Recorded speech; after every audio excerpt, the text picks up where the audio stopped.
Hi, I'm Ed LaFamme, head harvester from the East Coast. And I'm Fred Haskett, head harvester from the Mid Coast. Yeah, you know, Fred, I got to tell you about this.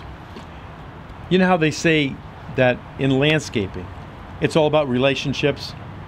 Absolutely. And a lot of people say, no, it's a low price, right? Yeah, I hear that, but You hear it's that not also? right. No, I agree with you. Right. And let me give you an incredible example.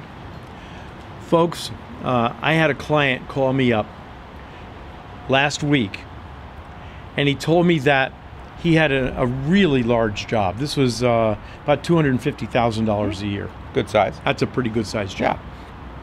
And you know, he wasn't low bid, and they really needed a low bid job. Okay. So what did he do? Because of the relationship he had with the property manager, property manager said, I'm going to give you a shot just to re-look at your numbers and get back to me. He didn't tell him what to bid.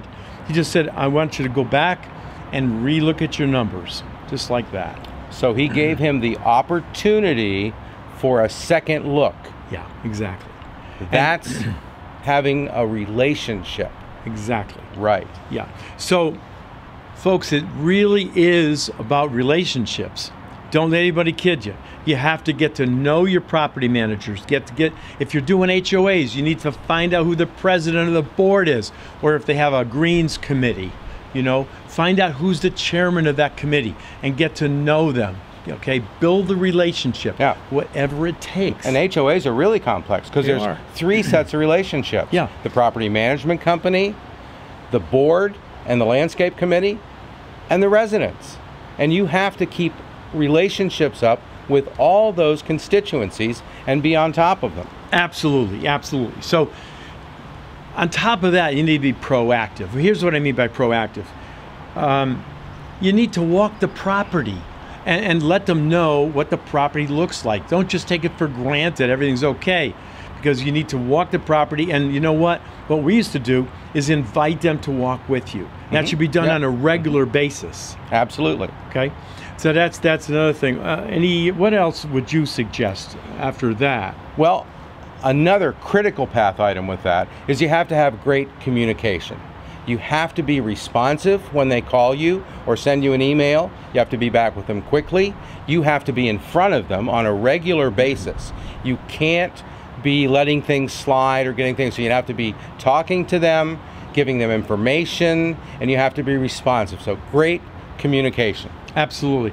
Well, what is it? It used to be 24 hours, and then I know it changed to 8 hours back on a phone call.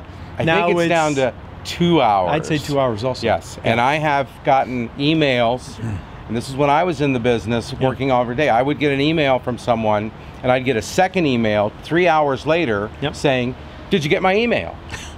And that's right. Oh my gosh, right. Come on, it's 3 hours. Fast. And you know what? And it's only going to get faster. So you need to be on top of that with great communication. Yep, I agree. And if you promise something, if you promise a proposal, if you promise a phone call, if you promise work to be done, you've got to do it when you promise it. Don't let that go. Make sure that you hold firm to your promises. Would you agree with that? Absolutely. Do what you said you were going to do when you said you were going to do it. Absolutely. Yeah. And what else, Fred?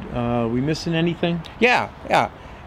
They're going to give you tons of opportunities if you're building a relationship and you know them and their property. They're going to give you lots of opportunities to go above and beyond and do those extra things that are meaningful. But the only way that you'll know what those are is if you have a great relationship and you know them. Because you'll know what going above and beyond is. Absolutely. Otherwise you're just guessing. And that's a prescription for disaster. Not going to work. No. Not going to work. Not work at all. All right, so we need to build relationships, be proactive. Have great communication. Got it. Do what you say. Yep. When you said you were going to do it. And go beyond. Yeah. Okay, that's our 5 points for today. And I'll tell you what, if you do these things, you're going to have a much stronger relationship with your customers. And by the way, they got that job, that $250,000 job. Outstanding. That's awesome. Okay, and that's all about great relationships. $250,000 because of great relationships. That's right. Okay. This is Head Harvester Fred Haskett from the Mid-Coast. Head Harvester Ed LaFlamme from the East Coast. We're still helping you harvest your potential. Bye now.